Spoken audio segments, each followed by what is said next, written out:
السلام علیکم ورحمۃ اللہ تعالی وبرکاتہ۔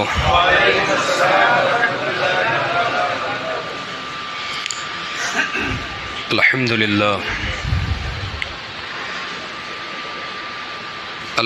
لله الذي فضل سيدنا ومولانا محمدا على العالمين جميعا وأقامه يوم القيامة للمذنبين المتلوثين الخطائين الهالكين شفيعا، فصلى الله وسلم وبارك عليه وعلى كل من هو محبوب ومرضي لديه، صلاة تبقى وتدوم بدوام الملك الحي القيوم، وأشهد أن لا إله إلا الله وحده لا شريك له، وأشهد أن محمدا عبده ورسوله، أما بعد،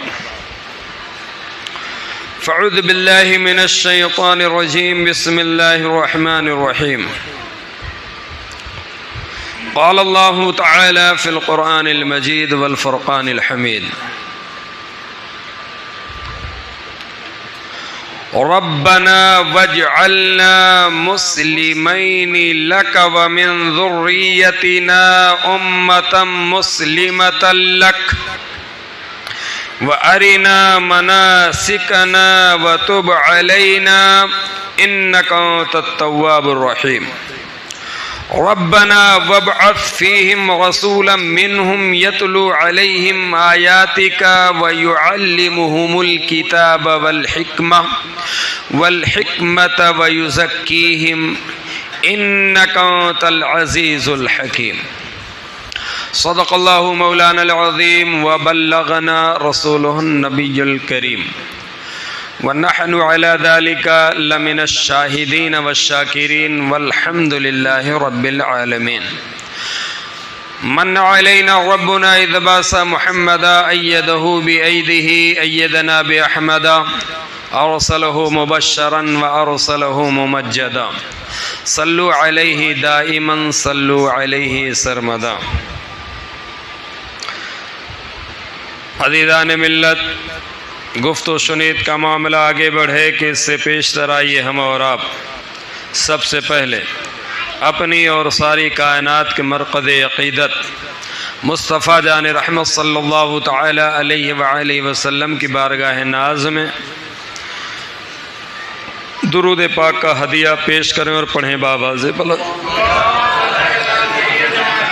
اللہم صلی علی سیدنا و مولانا محمد طب القلوب و دوائیہا وعافیت الابدان و شفائیہا و نور الابصار و ضیائیہا وعلی آلہ و صحبہ وسلم ابدا. آفتاب ہدا ماہتاب عطا در بحر صفا معدن اتقا سید الاسفیاء جلوہ حق نما احمد مجتبہ تم پہ لاکھوں سلام. شرح ام الکتاب راستی کے نصاب کذب کے سد باب دفتر اقتصاب سارے نبیوں کے خواب رحمت بے حساب اے در مستجاب تم پہ لاکھوں درود تم پہ لاکھوں سلام. عالم ہشت بود بزم غیب و شہود زندگی کا وجود بندگی کی قیود تم سے سب کا وجود تم سے سب کا نمود اے امیر جنود اے قیام و قعود اے رکوع و سجود تم پہ لاکھوں درود تم پہ لاکھوں سلام. عزیزان ملت، آج کا جو موضوع ہے وہ موضوع ہے نسب پاک مصطفیٰ صلی اللہ تعالی علیہ وسلم. تقریریں تو آپ ہمیشہ سنتے رہتے ہیں، لیکن کچھ باتیں وہ کہ جو ایمان میں اور بالیدگی پیدا کر دیں، تو ان میں سے ایک موضوع یہ جو نسب رسول صلی اللہ تعالی علیہ وآلہ وسلم ہے یہ بھی ہے.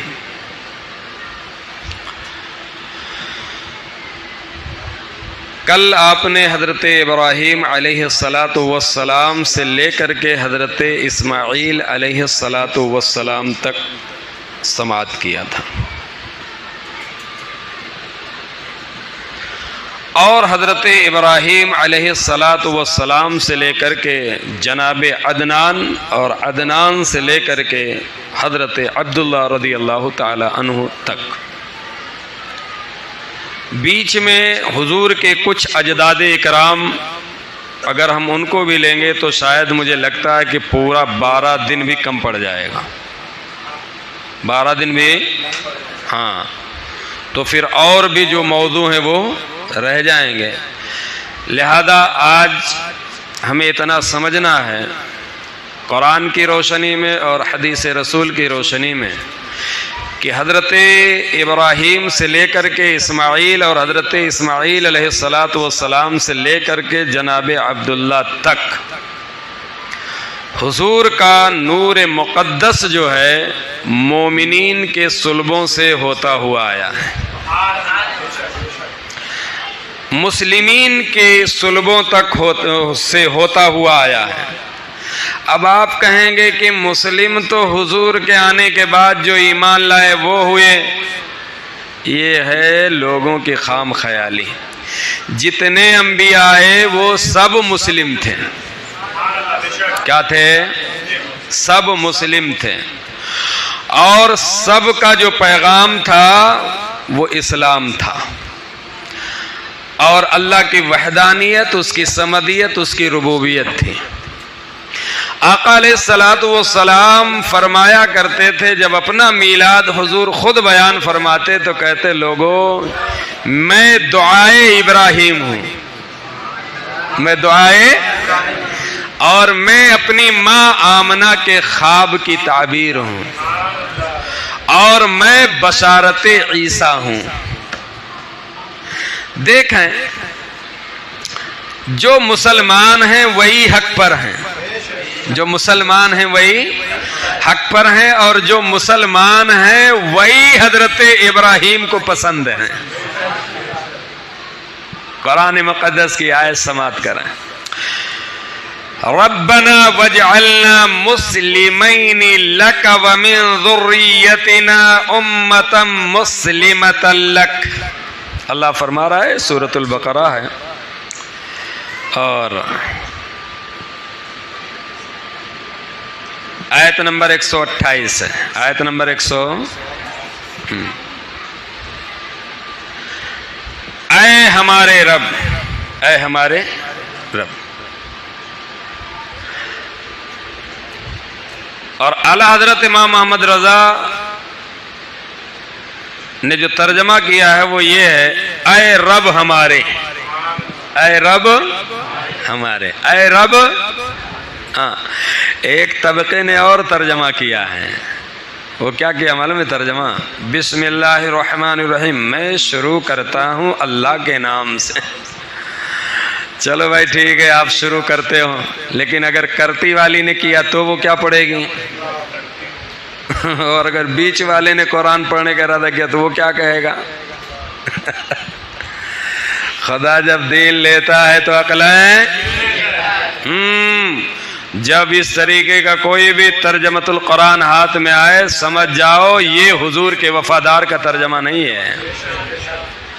اور جب آپ کو نظر آئے ترجمے میں بسم اللہ الرحمن الرحیم، شروع اللہ کے نام سے، اللہ کے نام سے شروع جو نہایت مہربان رحم والا، سمجھ جاؤ یہ سراپا عاشق رسول کا ترجمہ ہے۔ ارے یہ ترجمۃ القرآن ایسا ترجمۃ القرآن ہے کہ جس کو سراہا ہے علماء مصر و علماء ازہر نے، اور اس کی یہ جو تفسیر ہے نا، تفسیر یہ بھی بہت لاجواب تفسیر ہے۔ یہ تفسیر کیا ہے سید الشاہ سرکار سیدنا نعیم الدین مراد آبادی علیہ الرحمت والرضوان۔ اگر کہو تو میں سرکار سیدنا نعیم الدین مراد آبادی علیہ الرحمت والرضوان کا ایک واقعہ مختصر آپ کے سامنے رکھوں۔ ہماری جماعت اہل سنت میں ایک بہت بڑے عالم دین ہوئے ہیں جن کا نام حضرت علامہ الشاہ مفتی احمد یار خان نعیمی علیہ رحمت و رضوان ہے۔ یہ غیروں کے خیموں میں، غیروں سے مراد وہابی، دیوبندی، اہل حدیث، ان کے خیموں میں زلزلہ پیدا کرنے کا کام کرتے تھے۔ ہاں بہت زبردست ہے یہ، ان کو معمولی میں سمجھنا۔ ان کی ایک کتاب ہے جال حق، اور بھی بہت ساری کتابیں ہیں۔ بہرحال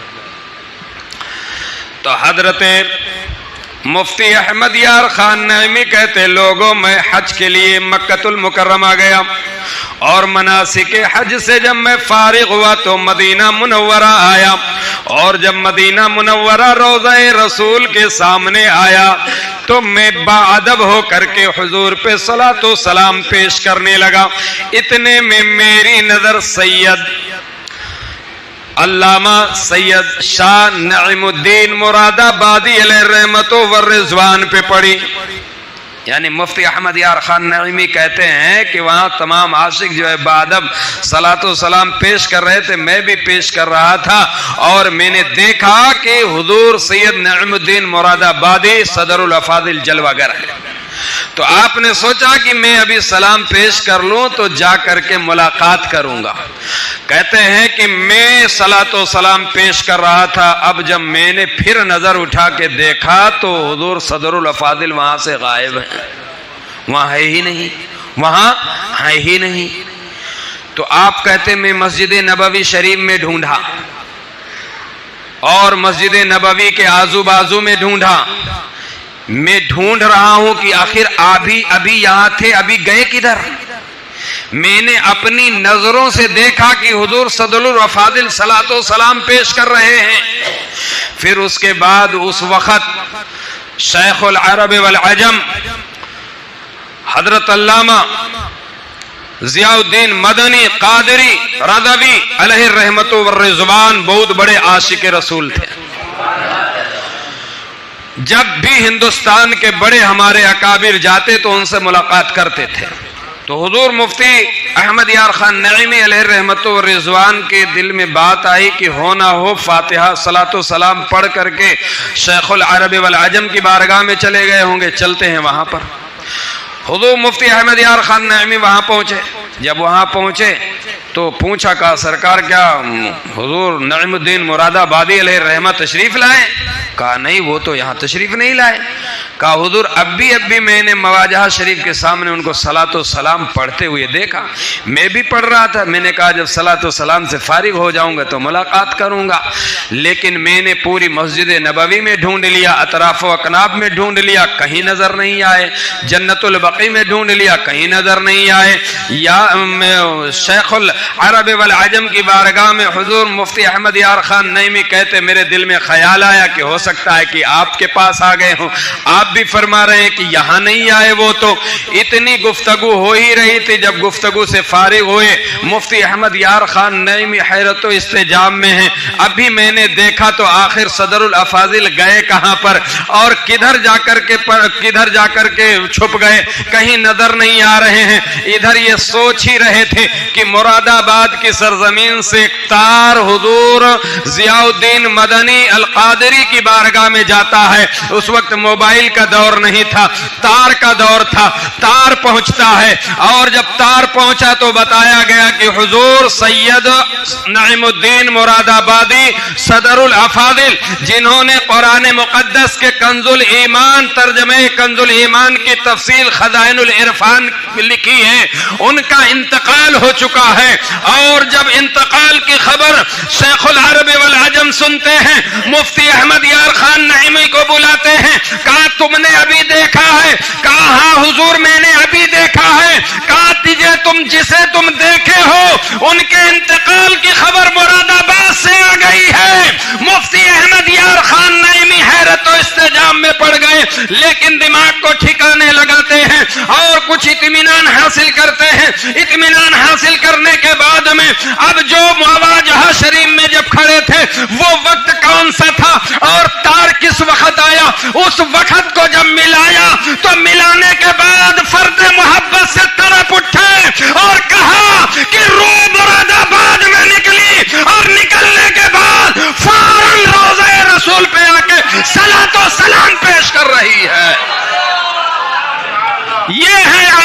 رسول حضور نعیم الدین مراد آبادی علیہ الرحمت و الرضوان.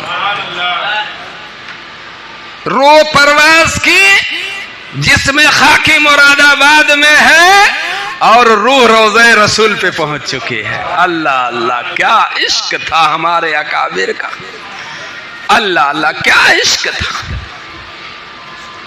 میرے عزیزوں یہ ہیں نعیم الدین مراد آبادی علیہ الرحمت و الرضوان. نہ جانتے ہو تو جان لو, اچھے طریقے سمجھ لو. سرکار اعلی حضرت امام اہل سنت اس کا ترجمہ کرتے ہیں, پھر اس آیت کی تفسیر آپ لکھتے ہیں. جب بھی ترجمۃ القرآن اٹھاؤ تو اعلی حضرت امام اہل سنت کا اٹھاؤ. یاد رکھو اگر ایمان کو بچا کے رکھنا, محفوظ رکھنا ہے تو, ورنہ مارکیٹ میں ایسے ایسے درندے ایسے ایسے لایانی ترجمے کیے ہیں کہ آپ کا ایمان منٹوں چلا جائے گا, آپ کو پتہ بھی نہیں چلے گا. ہاں ایمان آپ کا چلا جائے گا, پتہ بھی نہیں چلے گا. ماد اللہ ایسے ایسے انہوں نے عربی الفاظ کے اعتبار سے ترجمہ کیا. اعلی حضرت امام اہل سنت نے عربی الفاظ کے اعتبار سے ترجمہ نہیں کیا ہے. بات سمجھ آ رہی ہے؟ ہاں خیر. تو ہم سب بھی مدینہ سے بڑی محبت کرتے ہیں, اور اللہ تعالیٰ اس 1500 سالہ جشن عید میلاد النبی کے برکت سے اور اس کے وسیلے سے یہاں جتنے ہیں ہم سب کو اللہ حرمین شریفین کی حاضری نصیب فرمائے. اے رب ہمارے, اعلیٰ حضرت امام اہل سنت نے ترجمہ کیا کیا؟ اے رب ہمارے, اور کر ہمیں تیرے حضور گردن رکھنے والا. مسلمین, مسلمین, مسلم کا معنی کیا ہوتا ہے؟ گردن رکھنے والا, جھکانے والا. اور کر ہمیں تیرے حضور گردن رکھنے والا, یعنی کہ اپنا مومن بندہ بنا کے رکھ.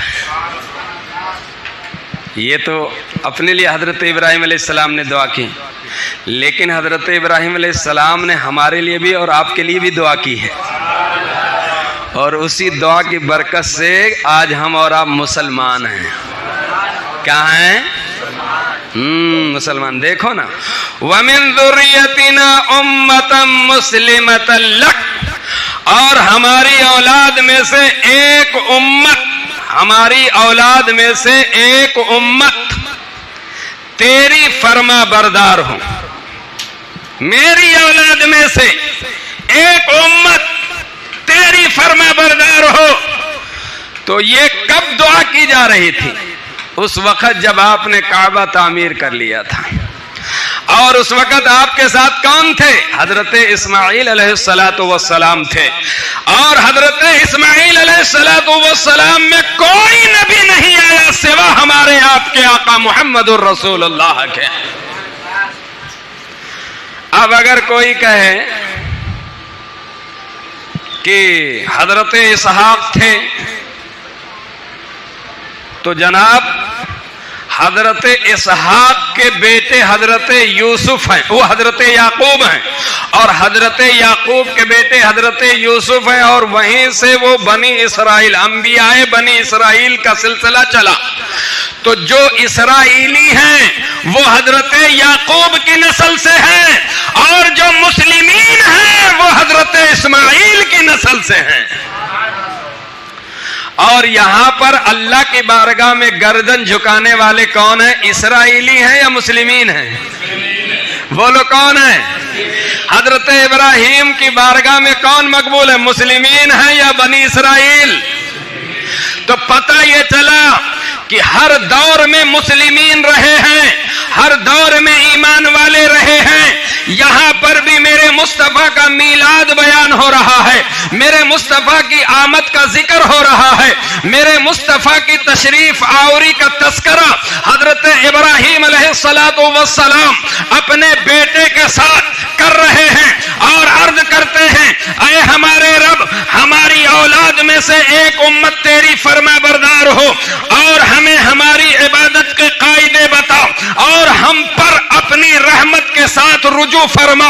انک انت التواب الرحیم, بے شک تو ہی ہے بہت توبہ قبول کرنے والا اور مہربان. اس کے بعد میں جو حضرت ابراہیم نے دعا کی اسے بھی سنو. یہی ہے میرے مصطفیٰ کا میلاد کہ مصطفیٰ کی آمد سے 3000 سال پہلے تعمیر کعبہ کے بعد آپ کے جد اعلیٰ نے مقام ابراہیم یعنی پتھر پہ کھڑے ہو کر کے جو دعا مانگی ہے وہ دعا کے الفاظ قرآن میں مرقوم ہے. ذرا دیکھو اللہ فرماتا ہے حضرت ابراہیم دعا کر رہے ہیں ربنا وابعث فیہم رسولا منہم یتلو علیہم آیاتک. اے رب ہمارے اور بھیج ان میں ایک رسول انہی میں سے ان پر تیری آیتیں تلاوت کرے اور انہیں تیری کتاب اور پختہ علم سکھائے اور انہیں خوب ستھرا فرما دے. بے شک تو ہی غالب اور حکمت والا ہے. اس دعا میں جسے مانگ رہے ہیں حضرت ابراہیم وہ میرے مصطفیٰ کی ذات ہے, وہ میرے مصطفیٰ کی ذات ہے. آؤ ہم آمد مصطفیٰ کا تو ذکر کریں گے ہی, لیکن میرے مصطفیٰ کے داداؤں کا ذرا ذکر کرتے ہیں. حضرت ابراہیم کے بعد میں حضرت اسماعیل کے بعد میں حضرت جناب عدنان ہے, اور عدنان سے پھر سلسلہ چلا. عدنان کے بیٹے ماد ہیں, ماد کے بیٹے نزار ہیں, نزار کے بیٹے مضر ہیں, مضر کے بیٹے الیاس ہیں, یہی تک. اور اگر آگے جائیں گے رات ختم ہو جائے گی, آپ کے دادا کے اوصاف ختم نہیں ہو سکتے ہیں. آؤ جناب عدنان, یہ عدنان کون ہے؟ یہ حضرت اسماعیل کی اولاد میں سے ہے. اور اس وقت عرب کی سرزمین پر ایک علاقہ تھا جسے حضور کہا جاتا ہے. ہا ضاد واو را حمزہ, حضورا. یہ ایک جگہ ہے, یہ ایک مقام ہے جہاں پر حضرت شعیب علیہ السلام رہا کرتے تھے, اور وہیں پر بنی اسرائیل کے 2 نبی بھی جلوہ گر تھے. حضرت جناب عدنان ہیں مکہ کی سرزمین پر ہیں, اور حضورا کی سرزمین پر جناب شعیب علیہ السلام ہیں جو اللہ کے نبی ہیں. اور بنی اسرائیل میں ایک نبی ہے جنہیں آرمیہ کہا گیا ہے, اور ایک نبی ہے ان کا بھی ذکر آیا ہے. یہ 2 نبی وہاں پر ہیں. ان کی قوم کے لوگوں نے, حضرت شعیب کی قوم کے لوگوں نے, حضور کے بسنے والوں نے حضرت شعیب علیہ السلام کو ظلماً شہید کر دیا. جب ظلماً شہید کیا حضرت شعیب علیہ السلام کو, اللہ رب العالمین نے اپنے 2 بنی اسرائیل انبیاء کی طرف وحی بھیجی, اور وحی میں یہ کہا اے میرے نبیوں جاؤ بخت نصر کے پاس اور بخت نصر سے کہو کہ حضورا پر آ کر کے حملہ کریں, اس لیے کہ وہاں کے لوگوں نے میرے نبی شعیب کو قتل کر دیا ہے, اور جب وہ آ کر کے حملہ کرے گا تو میں بخت نصر کو فتح یابی عطا کروں گا. لیکن وہیں پر ایک وحی اور بھی میرے رب نے بھیجی, اے بنی اسرائیل کے نبیوں سنو, ان عربوں میں ایک شخص ہے جسے عدنان کہا جاتا ہے. عدنان کا ایک بیٹا ہے جسے ماد کہا جاتا ہے, اس کی عمر 13 سال ہے. بخت نصر کو سمجھا دینا, اس کے لشکریوں کو بھی بتا دینا عدنان اور ماد کو تکلیف نہ ہونا چاہیے, انہیں قتل نہیں کر سکتے ہیں. اور اے میرے نبیوں جب تم وہاں فتح کا پرچم لہرا دو اور کامیابی تمہارے قدم کے بوسے لے لے, تو اس کے بعد میں جناب ماد کو اچھے سے عزت کے ساتھ اپنے ساتھ لے آنا, ان کی کفالت کرنا, ان کی حفاظت کرنا, انہیں تعلیم دینا. اور یہ ساری باتیں اللہ رب العالمین نے وحی کے ذریعے ان 2 نبیوں کو بتائی. ان 2 نبیوں نے جا کے بخت نصر کو بتایا. بخت نصر نے اپنا لشکر منظم طریقے سے تیار کیا. تیار کرنے کے بعد میں ان عربوں پر وہ حملہ ور ہوا جنہوں نے حضرت شعیب علیہ السلام کو شہید کیا تھا. اللہ کے حکم کے مطابق وہ ان پہ فتح یاب ہو گیا.